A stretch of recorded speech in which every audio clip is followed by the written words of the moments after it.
Welcome to the Joey's Movie Blog podcast. I am your host, Joey Strandberg, and I am once again joined by my co host, Frederick Lopez. Hello. Yeah, it was quite an episode this week on The Last of Us. Just when you think they're done packing emotional punches, another one right in the gut, right in the heart, right in the feels. Give Pedro Pascal an Emmy.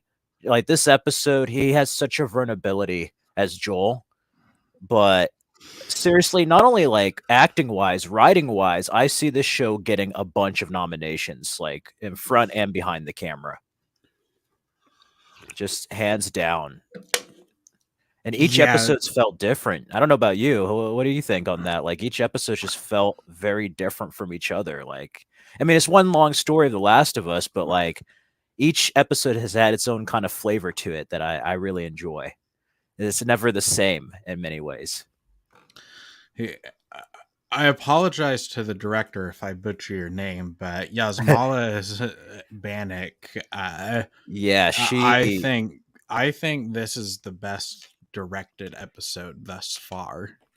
hands down and going with that too, the cinematography was just beautiful. Like it was beautifully shot this episode as well. Oh man.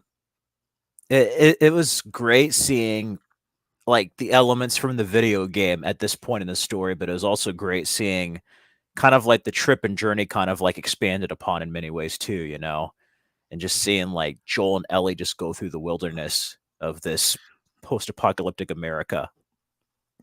I also got some Western vibes from this episode. Definitely, like it definitely had a little bit of like, I mean, there's 3 to Yuma, but like it kind of also reminded me a little bit of True Grit in some ways. Like when they were traveling, like it just definitely had those vibes. Whether it was Joel and Ellie camping and her taking watch when he fell asleep, or just those silhouette shots where it's just like kind of dusk or morning with a sunrise, and you just see like the silhouettes of them traveling on horseback. Like that was just so Western. Yeah. So we begin this episode 3 months after the death of Henry and Sam, and uh, we come across Marlon, played by Graham Greene, who is great to see in this show, and Florence, played by Elaine Miles. Yeah, I love that actor. He's always in a lot of westerns and stuff too. He was like on the Maverick adaptation in the 90s in a lot of movies. He was in Die Hard with a Vengeance, but it was great seeing that couple. I love that couple. And going before that too, I love how they started with Henry and Sam's situation from last week, and then it fade to black, and then went through like 3 months later, and it was like the video game, you know, when they had the transition fade to black, and then it shows them where they are next. That was kind of a Yeah. cool extra nod to the game, but yeah, I love that couple, and they're just kind of like living in the wilderness, and out. They're already minding their own business before the world just turned bad. But like, just like, yeah, we're just here minding our own business, living our life. Like we didn't want to be around people anyway, and that turned out to work for them because they're not near infected. They know of them. They keep like Joel is pretty much lost at the beginning. He's like, "Where am I? I'm trying to like figure out where I am." And I guess the man's wife basically said exactly, she told him the truth. And the husband's like, "You did tell him the truth?" And he's like, "I want your answer to be the same as your wife's. Tell me where we are." And that's when Joel kind of like eases his he's kind of more relaxed. He's kind of like on edge at the beginning with this couple. And it was just great seeing that, and Ellie just running down the stairs, just like immediately Yeah, ready to talk to these people. this opening was just hilarious. How they, it's like they're lost in the middle of nowhere, and they come across this couple in the forest, and they don't know anything. No, they're just like, "Hey, I know it's bad there. Just don't go past the water. Don't go west or whatever. Go east. It's bad over there." Yeah, But like right now, it's the just like, the river of death. yes, the river of death, and right now they were just so funny about the whole thing. And then even the man's reaction is just like looking at Joel. He just got kick out of Joel being so like apprehensive and stuff, just like with a gun and everything. Just like, oh, look at this guy, you know. And I don't know, they probably enjoyed it too because they probably don't get that much company. So then this random stranger's just like lost. He just has them at gunpoint in their house. It's just kind of crazy to see. Um, but yeah, that was such. This show shows us human moments and like life after civilization kind of ends. You know, that's like another. It's like Bill and Frank or Henry and Sam and the Kansas City Hunters. But this is in a more peaceful way. This couple is already minding their own business in their own cabin before the world turned bad, and now it turned bad, and that's kind of a good thing. It protected them in many ways. It's just kind of interesting seeing the different lifestyles and different types of people who are surviving in this Last of Us world, so to speak. And that's one thing I love. They get to explore a little bit of that more in the show. We saw that in the game, but like this time we get to be introduced to new characters or places and just kind of have that expanded. Like, what's the world like? You know, because in a video game, you're kind of stuck with the characters you play as, which is great. Yeah. But in the show, you get to flesh out a bit more of the world.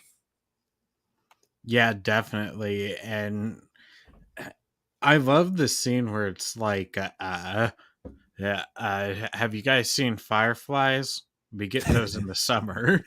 Yeah, yeah. He's like, we get those in the summer. I love that because like they meant it. They thought he meant it like literally, not like the group of the fireflies. Like that. That was funny. That shows you how isolated they are from everything going on, right?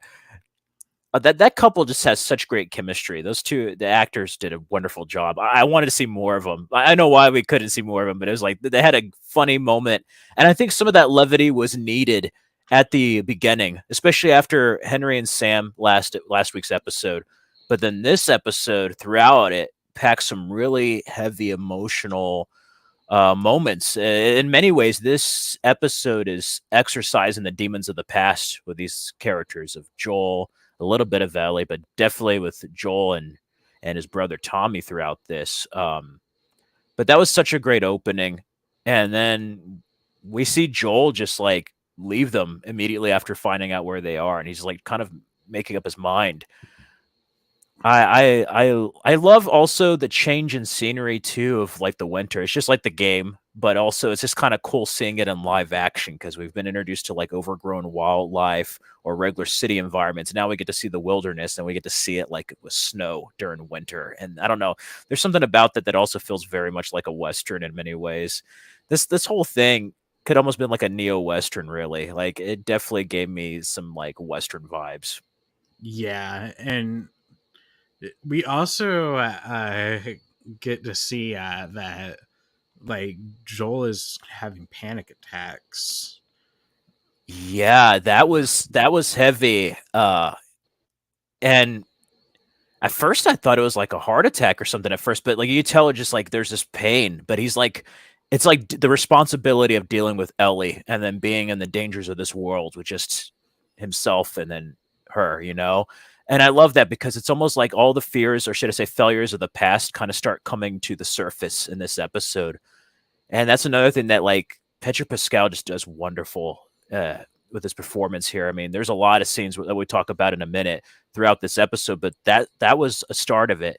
I just love the way they showed that. I mean, they're just walking on their way to the trip, and then he's just like, I think there was like the gate or like a pole or something, and he just like kind of leans it, and it's just like you tell it's all getting to him finally. After everything they've been through, it's like all starting to like get to him just a little bit. Yeah, and I knew from the moment Pedro Pascal was casted as Joel that he was the perfect choice, but in this episode, he just exceeded my expectations.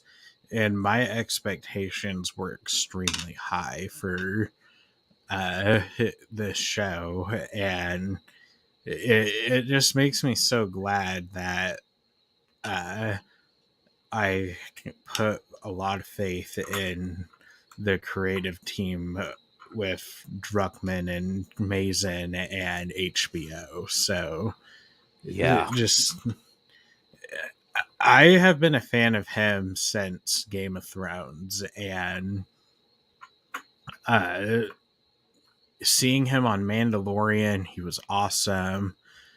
liked him in Wonder Woman 84, and then here we just get to see a more vulnerable side to him. Absolutely. Like you could talk about like as far as like Hero's masculinity and like Joel, but what I loved here is that with his masculinity, they brought vulnerability, and to that, and by doing that, it made Joel in this feel more human. Not that he wasn't human in the video game. You just got to see a different side. It just for some reason it just hit harder seeing it done in this way in live action. And I love seeing that side of Joel, but also Pedro Pascal. I mean, yeah, Mandalorian and stuff is there, and he was in moments of danger, but like I don't think I've ever seen him play a character this vulnerable. You know, like in this one, he No, deals we with his haven't. fears, trauma. Oh man, like that was just the start of it. And I love how they gradually build it up too. Like when he had that first panic attack, it was a deep moment, but then he keeps having him throughout, and it keeps building and building through the stuff that's going to happen later in this episode.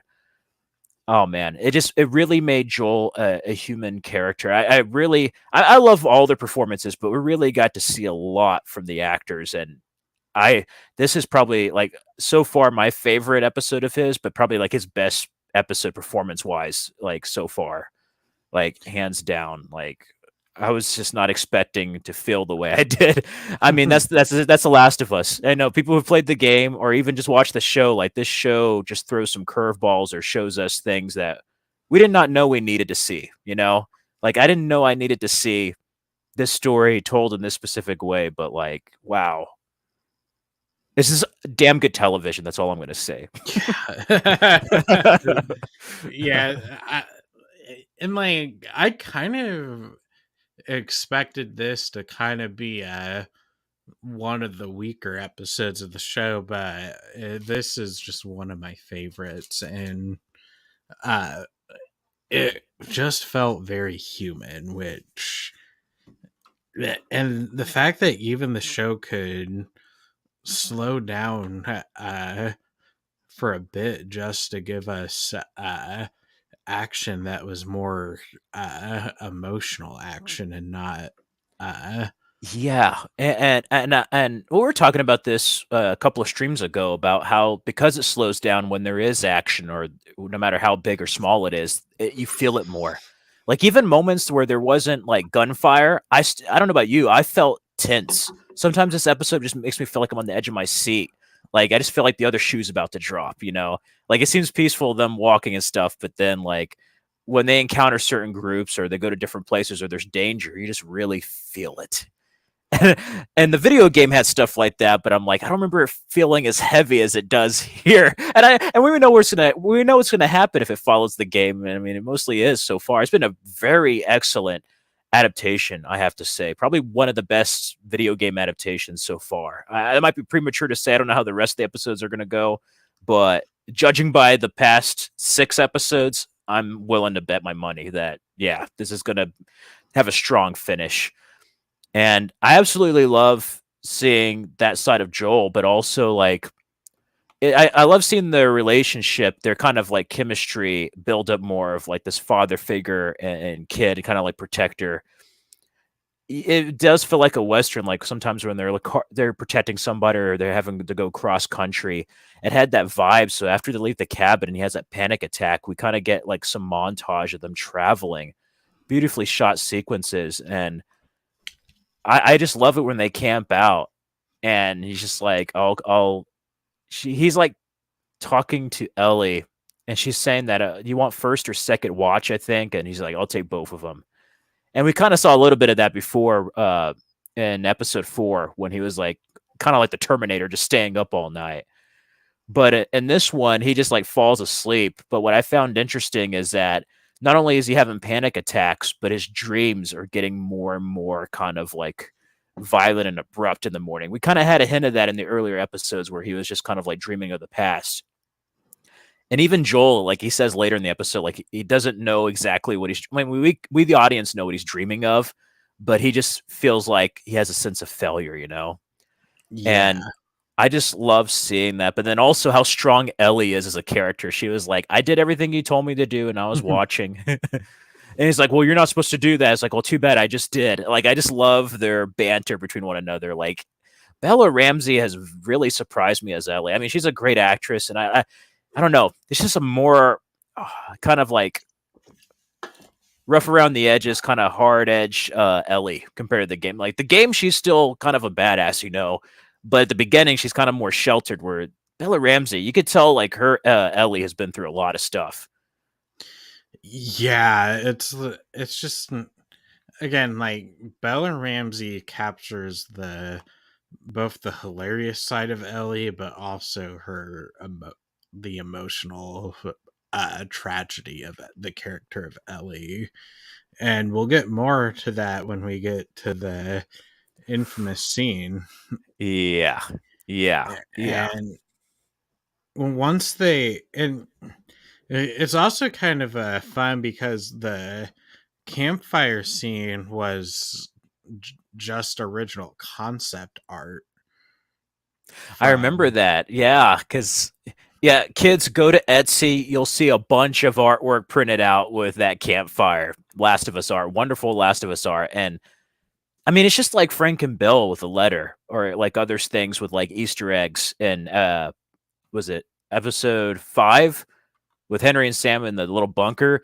It's nice seeing smaller moments or moments. Well, a good example too is like in the museum scene in episode 2, the scene where Joel's like against the wall and the clicker's right behind him. That was like from the E3 trailer. Like that part specifically wasn't in the video game, but it was like in the E3 trailer. So it's kind of cool seeing them bring elements both in game and surrounding the game into this show. I mean, that's just pure love right there. Yeah, yeah. yeah that the I just think that it's cool that we got to see this scene that was just concept art, but then they wrote the entire script, entire scene just around this picture. Time to take a screenshot of the show and make like a collage comparing Well, the artwork and that. like even in like episode 1, there was some concept artwork of like Ellie hiding her face from these guys, and I just love that. This world feels so, it's rough, but it feels alive and it feels real. I have to say, like with the characters, everything about this show just feels real. Nothing feels how do I say this, like superficial. It's not like a lot of these other IPs or shows where stuff just happens and there's like no stakes. There's a lot Walking of Dead. stakes. Yeah, yeah. Walking Dead. These characters aren't soulless two-dimensional caricatures of like the video game. Like in many ways they are in essence the same as a video game, but expanded upon in ways that a video game couldn't expand upon them, like they Yeah, did it. That's what I like about this, is that it follows it, but like every great like novel adaptation, it changes what it changes to work for a television medium. And I'm so happy. I remember reading about the Sony president saying he's jealous in the best possible way that The Last of Us, they didn't make The Last of Us or whatever. And I'm like, thank God they did it, because like we wouldn't have gotten some of these scenes here in a 2, maybe 3 hour movie. No way. This no, only could have happened in like an HBO series, miniseries. Like, oh, yeah. And another thing that I really like is how like we see Joel keeping his boots. yes. There's a scene later which we'll talk about more in depth, but like there's a scene uh, where he's like trying to fix his boots and like the bottom part's completely off. Like, I love that. That's realistic. I know there's some video game mechanics like Mad Max or something like that where you have to change boots, or Fallout where you have to like change like shoes after a while. But like, I don't know. It's funny because like in movies you don't think about stuff like that, and like here they actually got to show. Yeah, his boots are just beaten down. Yeah, I can't imagine how his feet must be feeling after the yeah, journey they've made. I was like, ow, that kind of made me hurt. I was like, oh man. It's not like you can go to like a Reebok or a shoe store or DSW unless there's like an empty shoe store. You have to go around Clickers or something. I don't know. That'd be interesting to see if there's any shopping malls still around. next week. Oh, yeah, yeah, yeah. They made sure But not to leave that one behind. yeah.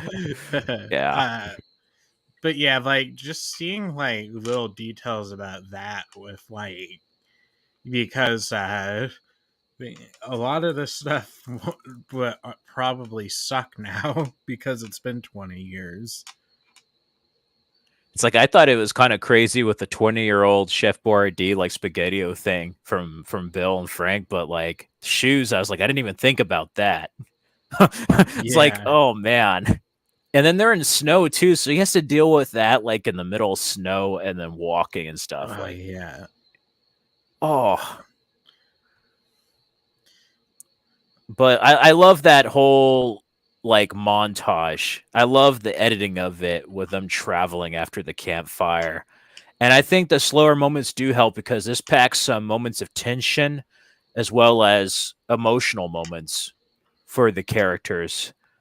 Uh how did you feel about the I don't know if there's anything that happened after the travel. I was about to say, how did you feel about the scene where they meet the group of people? Oh wait, before that, they actually see the water. They see the river of death. They actually get to show Yeah. a view of that. That was kind of cool. And seeing if they were still lost or not, he was like following the map. It's like that must be the river of death. It's the only body of water. It's like okay, that moment where they meet the group of people. You know what I'm talking about? The dog scene. Yeah. Oh, the dog scene, like, That was uh, tense. yeah, and like, Joel's getting ready to have another panic attack because he's worried that the dog is gonna smell the bite, and then it, and then everything just calms down because the dog is like licking Ellie. Yeah. Oh, I was trying to think. Was it before or after? I was about to say, was it on the campfire scene where she was talking about trying to heal Sam? Oh And yeah, it's not. that was before this. Yeah, yeah. We missed that. I love that scene too because it's like it's probably not that simple. The scientists have to work their magic and stuff and everything, and they're wondering about finding the scientists. But Yeah. yeah, that was interesting dialogue. But like when it got to the dog scene, well, first you have these group of people with firearms and bandanas covering their faces on horseback. That was intense. Telling Joel to drop the gun. Are you infected? He's like, no. And I also love it because when he has his panic attack, it almost mirrors the scene shot of when he was dealing with the death of his daughter with a soldier at the beginning, or like at the end of Yeah. episode 1. It like kind of goes, it puts him back in that mental state of like something going to happen, you know.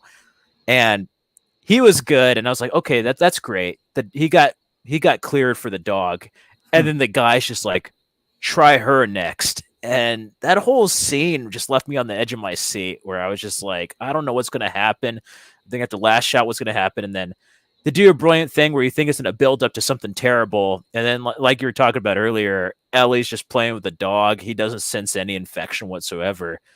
And that's when these group of people kind of relax a bit. And of course, for us who've played the game, we know where this leads to.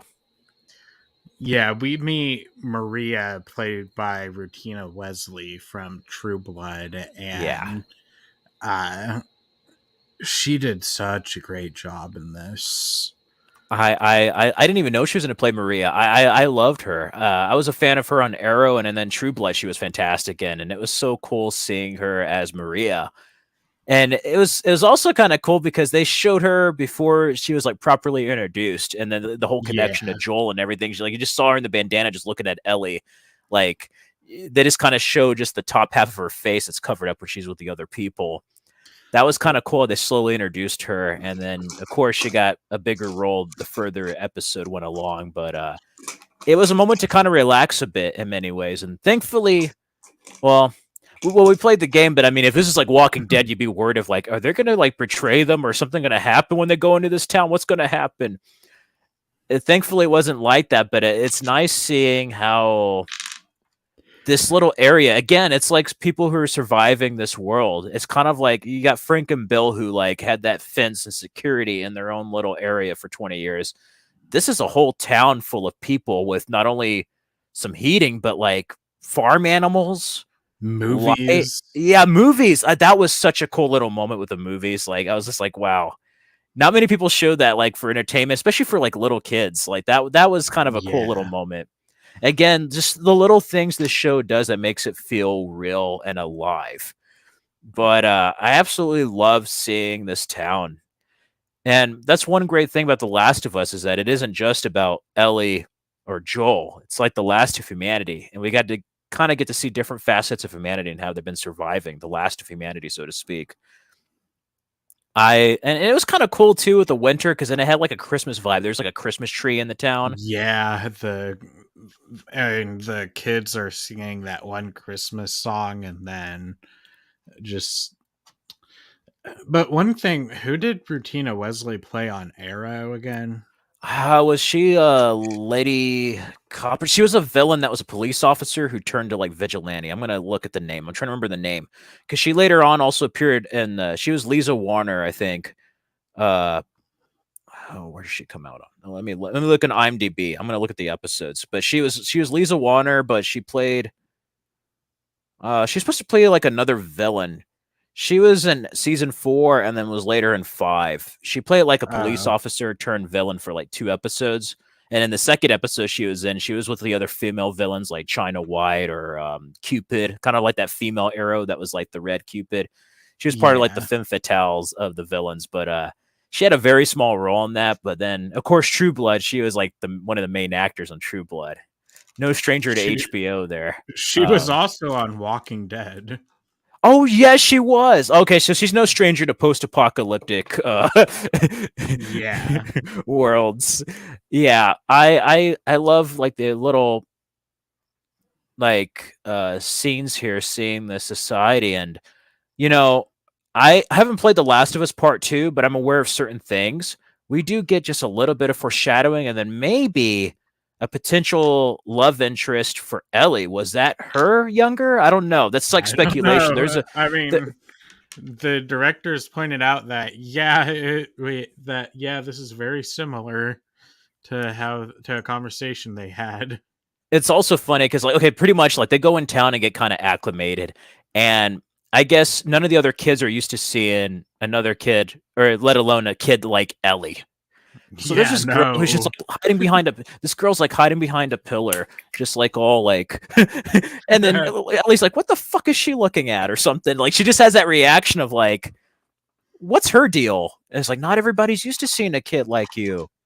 But I just wonder because you have that, and then there's a moment later that hints, if I believe, if it's, I don't know if it was a hint or not, the horse from Last of Us 2. Yeah, Shimmer. Yeah, so I'm wondering if they're slowly having breadcrumbs, and it makes me kind of excited because, well, not to go into spoilers, but the whole background with Abby's father, if they're going to get into that a little bit more Yeah. than they did in the first game, they're going to start setting up the next installment. It makes me wonder. It makes me wonder.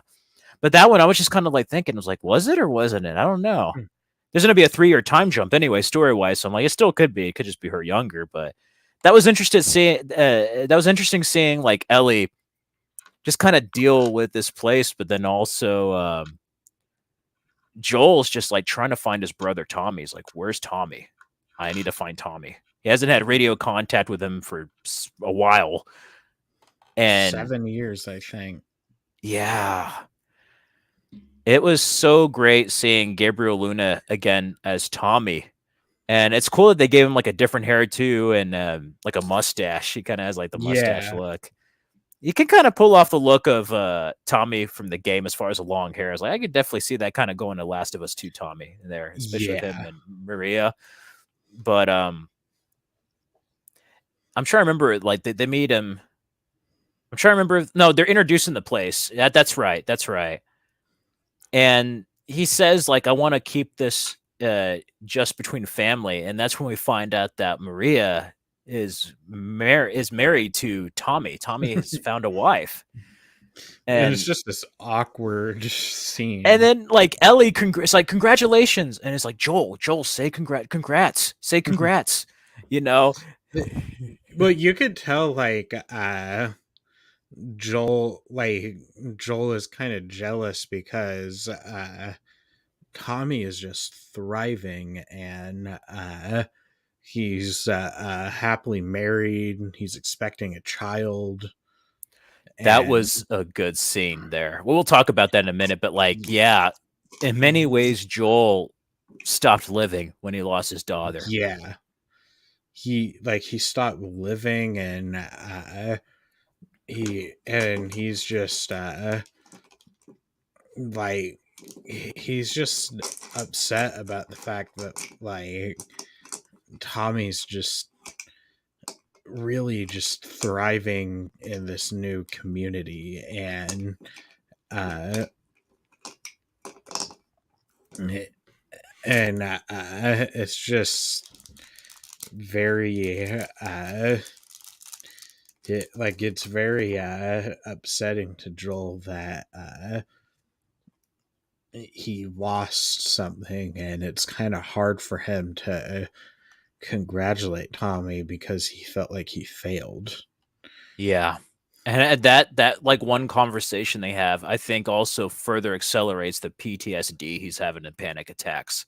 And this, like, it's really starting to just come to a head. Not only that, but also fear of the future of repeating that same failure with Ellie. You know, he doesn't Yeah. want Ellie to be like his daughter, and he's already kind of having those feelings too. I think last week with Henry and Sam's death, like he tells us, like, if I open myself up, that might be a possible ending, or maybe the only outcome if we keep going the way we're going. And that's one of that Last of Us. That's one of my favorite parts about this story. Is like it's almost like some sort of penance or whatever to make up for the death of his daughter by protecting Ellie. I don't know how to explain it. Like I just love the whole father daughter relationship in this story, but also like Joel having to overcome the failures of the past and making sure it doesn't happen again. And that, I mean, there's that scene where they're talking. He's like, "You're not going to congratulate me? What the hell?" And he's like, "Just because you stop living doesn't mean the rest of the world has to, or whatever." He's to some degree. And Yeah, Joel's just and like, "Get my jacket, I'm leaving." Like, and that leads us to the next panic attack too. yeah, where And he sees oh god, what he thinks is Sarah, and it's oh just the back of it's like it starts off with it being just the back of her head, and then seeing that this girl has a child, and it's like, this is what I could have had. yeah, And I think he's just realizing that like this is his like he it's like he feels like that he failed, and he just wants to have what Tommy has.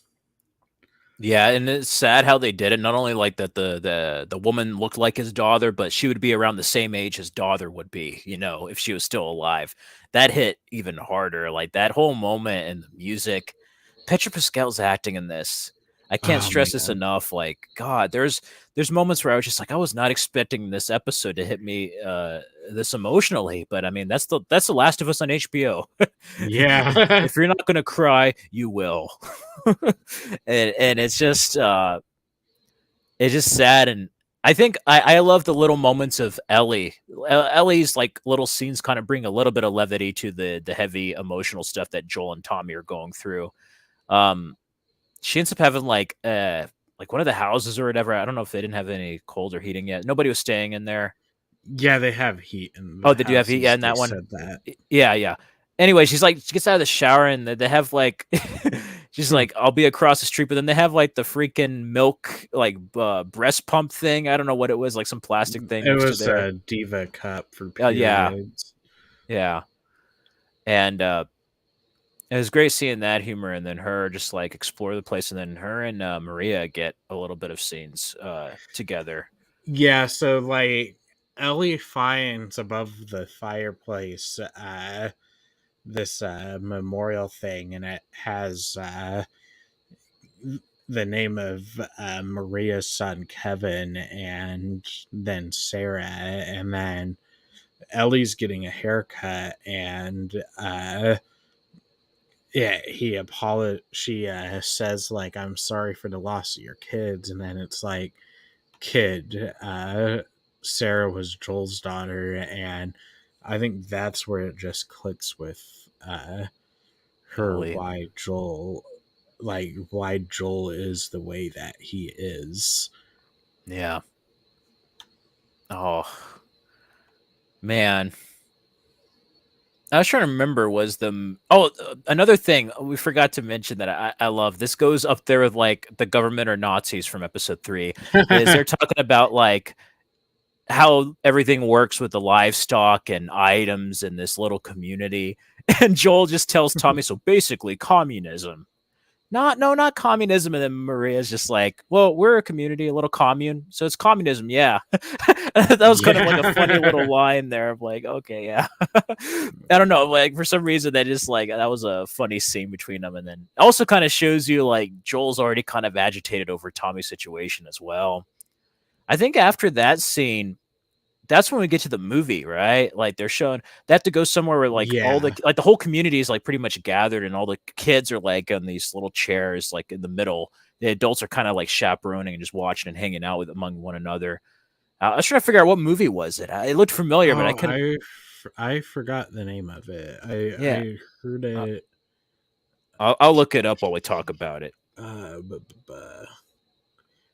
It does not say on the. Well, it should be like a made up movie.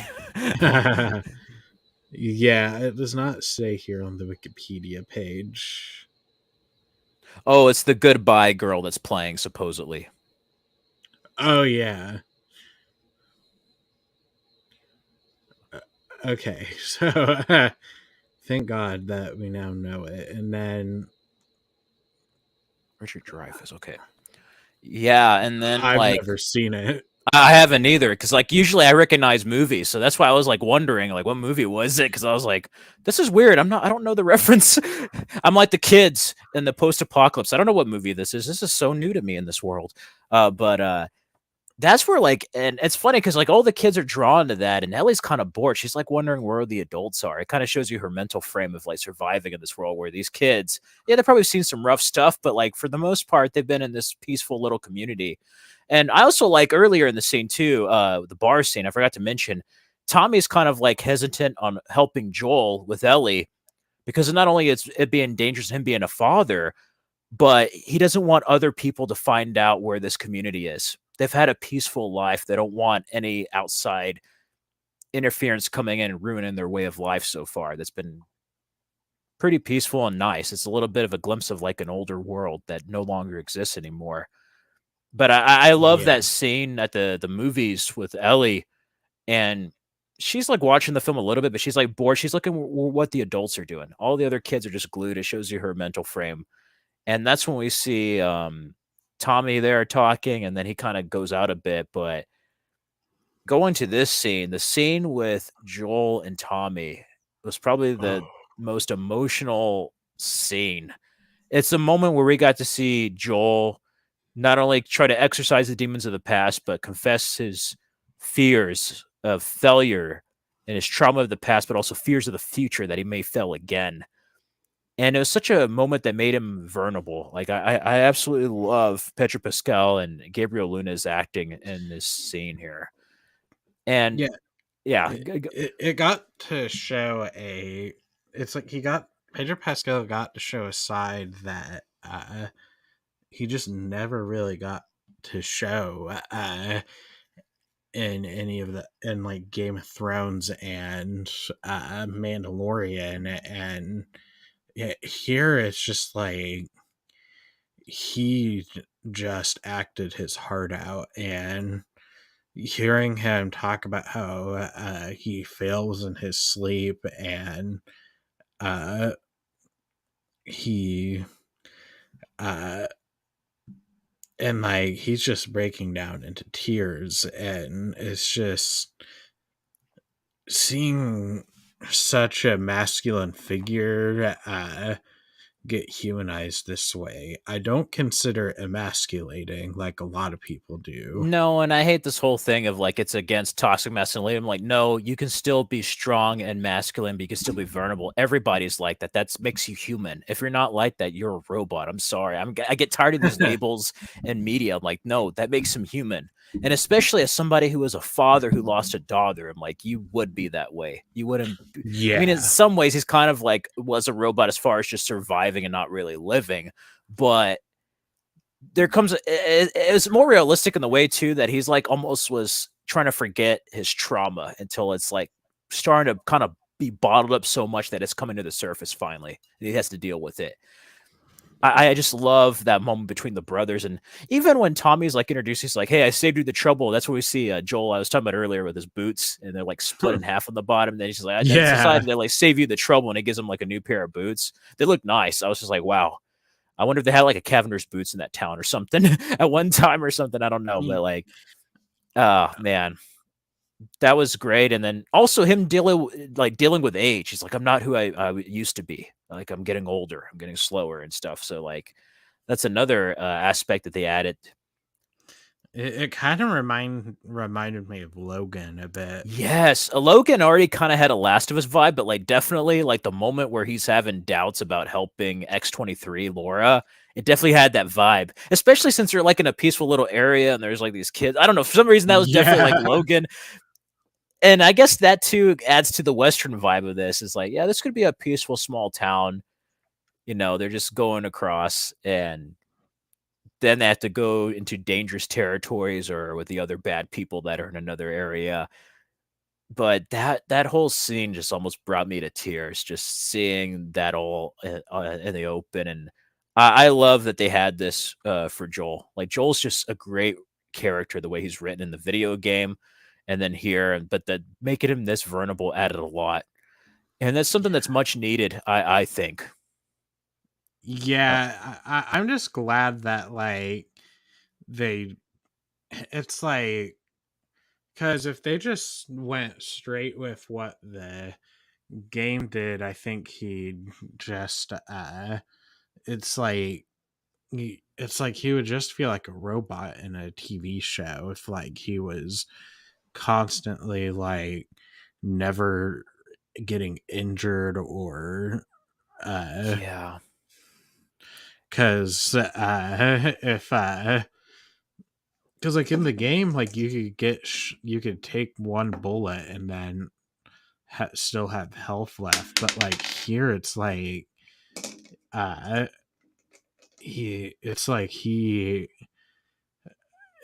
struggles not only physically but mentally, and this world just has taken a massive toll on him.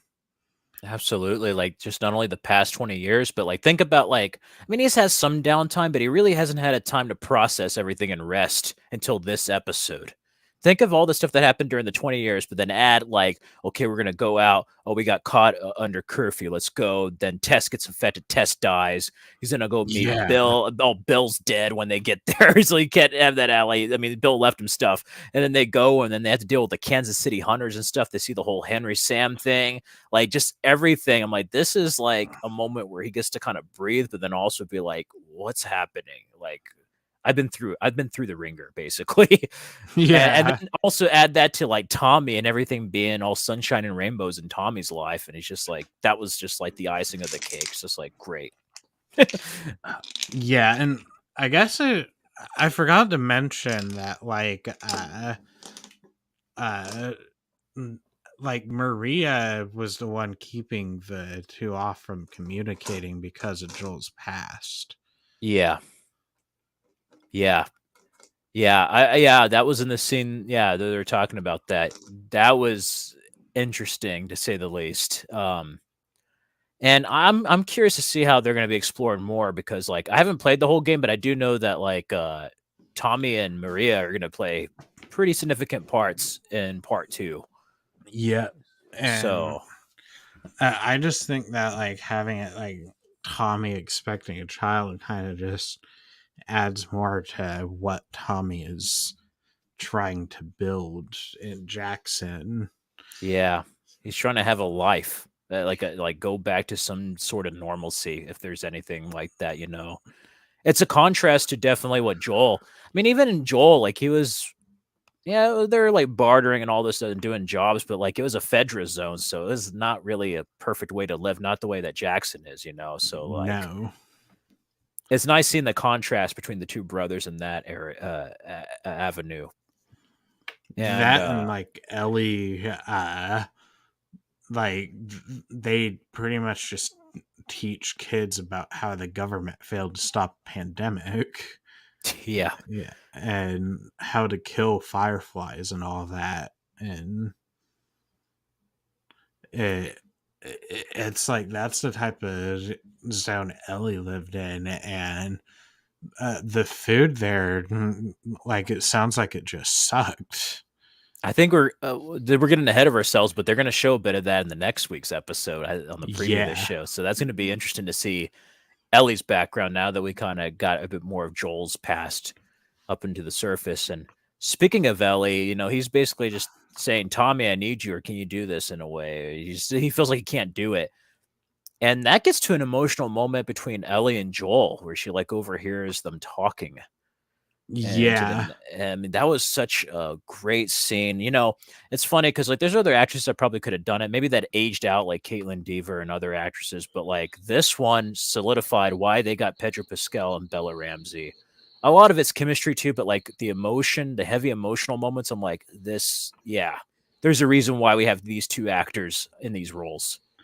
yeah. So like we get the what is probably the most iconic scene of the game where uh Ellie and Joel kind of have their argument and actually open up to each other. And uh,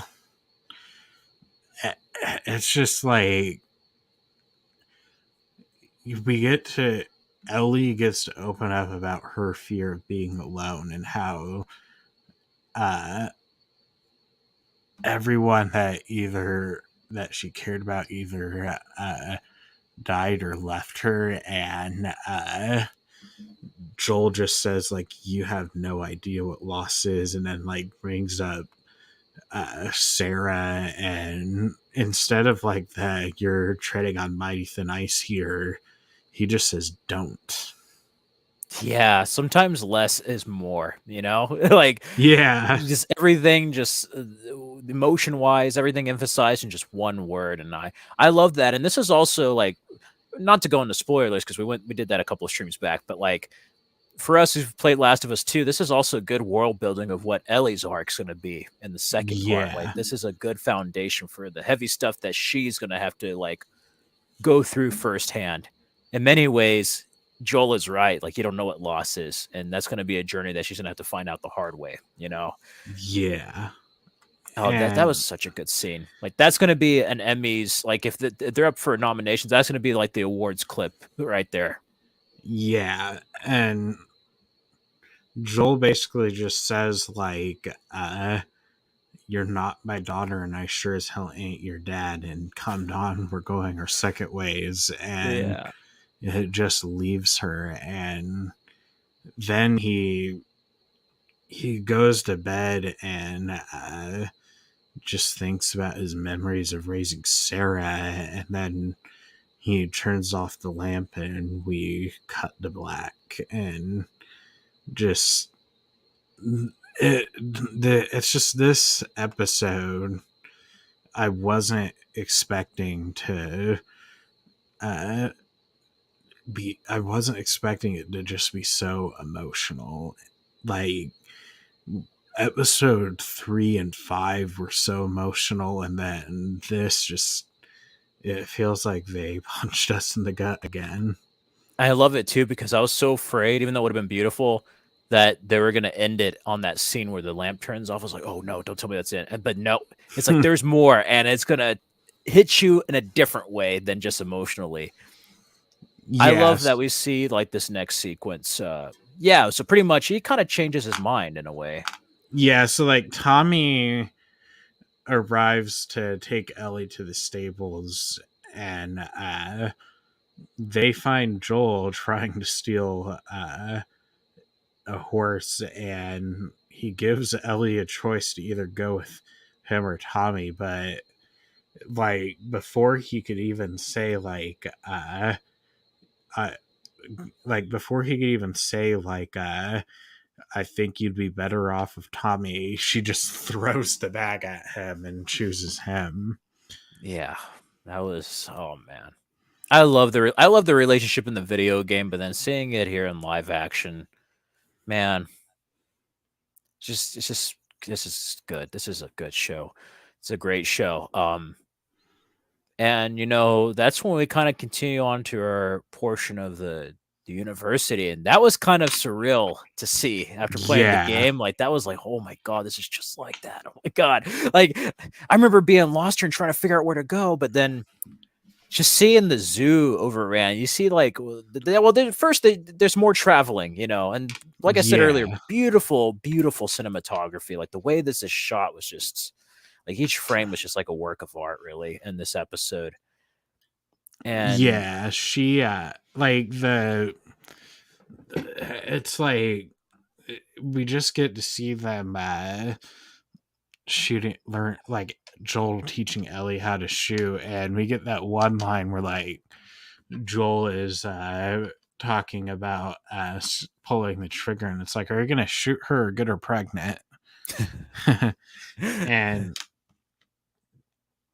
and then like we get this conversation about how he was a contractor, uh and then he goes on explaining the rules of football like most fathers probably would, and it's just so uh it's like it's so great seeing their relationship. And I think at this point Ellie is pretty much just Joel's daughter at this point. absolutely, absolutely, and it's I just love seeing their relationship. But then, oh man, just the way that they really have that chemistry of father daughter. It started in the early episodes, but now like they just spend time together and like kind of dealt with each of their past in some way. They definitely have that familial vibe to them, and it's also great, like, seeing them just travel on horseback. That's something that's kinda cool too, because like, so far, I forgot to mention, like, on the horseback stuff, like, we've been seeing them on foot or in a truck. It's like, this is kind of like a different mode of transportation in this episode. Yeah, and then they enter the university, and this looks almost exactly like the university in the game. Maybe they probably did base it on a real university, but, like, that just freaked me out because I was like, "This is just like the game." Like, Well, it's they actually shot it at a real university. Oh, yeah, yeah, but, like, it was crazy, and then seeing how, like, the zoo got out of hand, so you got to see these wild monkeys just everywhere. That was kinda Yeah, cool. I love the line both here and in the game where it's like maybe in all that research they turned themselves into fucking monkeys. I know. Again, with Ellie's sense of humor, but that was just crazy because I remember first playing the game and walking through that university, and then it's just like it's a weird sense of deja vu in a way. I'm like, "This is, like, strange." Like, Yeah, I've and uh, yeah, and then we get uh introduced to David's group, uh who I'm not gonna, for those who haven't played the game, this is the most psychotic group. Like they're more psychotic than the hunters, and uh it's like so like instead of like shooting their way out of the university, they're sneaking out the back, but then they get attacked by a guy with a baseball bat, and he breaks the baseball bat, and then as Joel is strangling him, he stabs him with like the broken end, and or like the broken piece that he has, and Joel just snaps his neck like in the uh game, and then he looks down and sees the butt end of the bat in his stomach, and it's certainly more I can definitely see why they changed it from that to him changed it to that from the metal bar that he falls on. that whole scene was just, like, visceral and intense, like, the pace of it just felt very real. even to the part of the broken battles. It's like, darn, this is rough. But then like when it's in there, you're just like, it just hurts you. You're just like, ow. And Yeah. yeah, you have that scene where he's just like out of it, and then that's when more of David's men come, and Ellie kind of has to kind of take the charge now. It's like, get on the horse, and she's like firing a gun while they're just going away, basically, and they end up fleeing. And that leads us to our next scene where she's like, I think we lost him. They went a couple of miles out. And of course, with the bat, he took it out, so he's like bleeding out, and that's when Joel just like passes, like just falls off the horse pretty much. Yeah. And also, that's a great visual representation of Ellie's fear of like, I don't want to be alone. This is another person that I kind of care for, and I don't want him to die on me, because what the hell am I supposed to do without him? What am I supposed to do alone in this world? So we definitely see that fear there.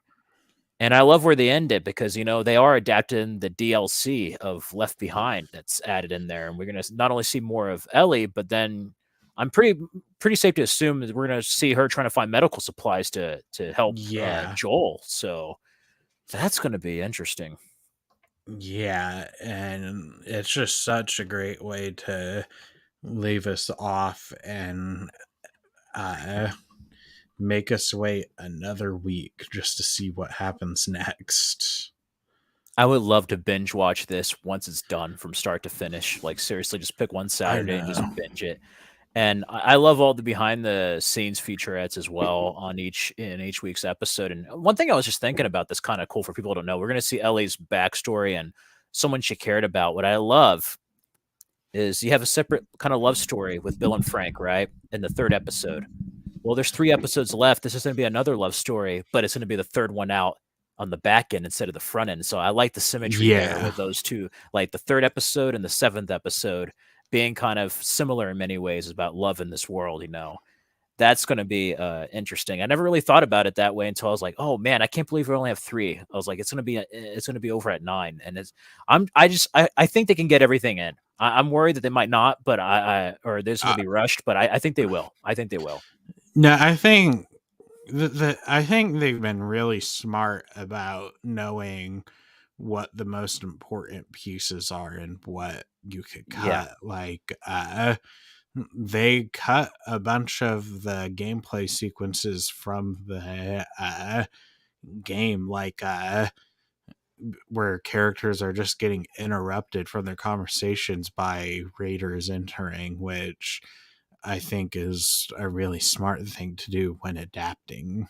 Yeah, because like I mean, there's stuff you have to put in a game to make it like entertaining for long hours, but on a show, what makes this show so good compared to other adaptations, as we talked about before, the creators here know the essence of what makes The Last of Us The Last of Us, and they still get the major story points and the emotional beats and character beats correct, and if not, maybe expand on them more in ways that you never knew you needed to see them expanded upon, or you never even fathomed that the story could have been presented in a specific way where you're just like, wow, damn. I mean, even like, was it Druckmann and the behind the scenes, like, why didn't I think of that? Sometimes you like Yeah. say on the behind the scenes featurette. So I just love how they're expanding on this world. And oh man, this episode, it felt long, but in a way that I was like, I can't believe it's over. But I mean, it was just a lot of stuff. Like it hit me hard. Like there's a lot of stuff to go through. That maybe it's a good thing it's like weekly. Because if I binge watch this, like I'd be an emotional wreck. like imagine, I mean, it'd be great, but imagine like binge watching it in a first time viewing, having no idea what The Last of Us is, and just getting engrossed in these characters and seeing this loss and pain in this world. Like it would hit hard. So I'm like, at least we have a week to breathe. And I don't know, it was great seeing this episode too, because episode 5 ended. We saw it Friday early because of the Super Bowl. Yeah. For some reason, Sunday to Sunday didn't feel as long as Friday to Sunday. Friday to Oh Sunday, it felt god. like a long stretch. Like I felt like forever. And we definitely got our bang for our buck with this episode, I have to say. And oh man, I'm just excited to see what they do, and I'm excited to see how they're going to adapt the second game. And hopefully, I mean, they could probably have spinoffs if they wanted to, but the creators were pretty adamant that like we're just going to adapt what there is. If there's a third game made by the time we get to season 3, well, maybe we'll make it. But like, we're not going to pull a Game of Thrones and go beyond the source material. And Yeah. that makes a very good adaptation. I mean, you know, I love it because it gives you the feeling of playing a game. Like if you've never played the video game, you get the sense of why the story is so beloved and these characters are so beloved through this show.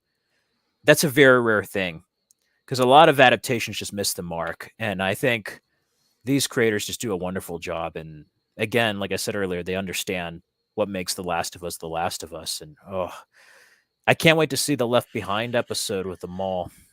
Yeah, it's going to just be. I think we're gonna have more emotional heartbreak next week. Yeah.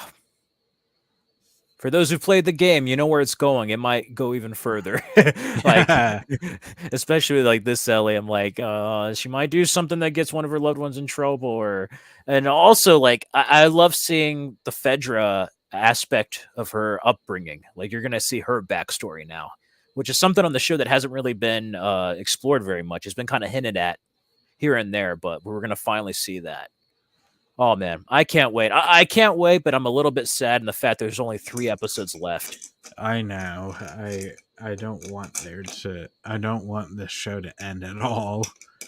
It's gonna be like withdrawal after reading a set of novels, and then you're trying to find a replacement or a supplement to replace it, and it's just like nothing compares to this show or this story. Like I'm having withdrawal.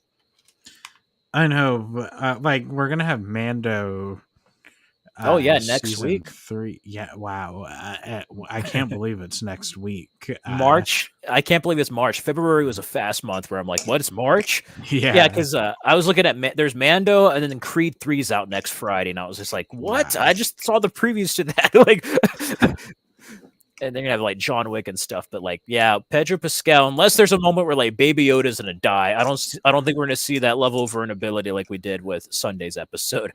No, Yeah, I'm just worried, like going from Last of Us to Mandalorian is gonna feel like going from a steak dinner to fast food a bit, but not to insult Mando, but this show is just on a whole other level. it's like, hey man, quarter pounders are great, but after you had a really great steak at a fancy restaurant with some great sides, feels like country home cooked. Just leaves Yeah, you with cold feet. yeah. And I believe that is where we're gonna end it. So, where can they find you? Y'all can find me on YouTube at Frederick Lopez and on Instagram at Fred Film Fanatic. I'm your host, Joy Stramberg. Thank you guys so much, as always, for watching, and I'll see you guys next time.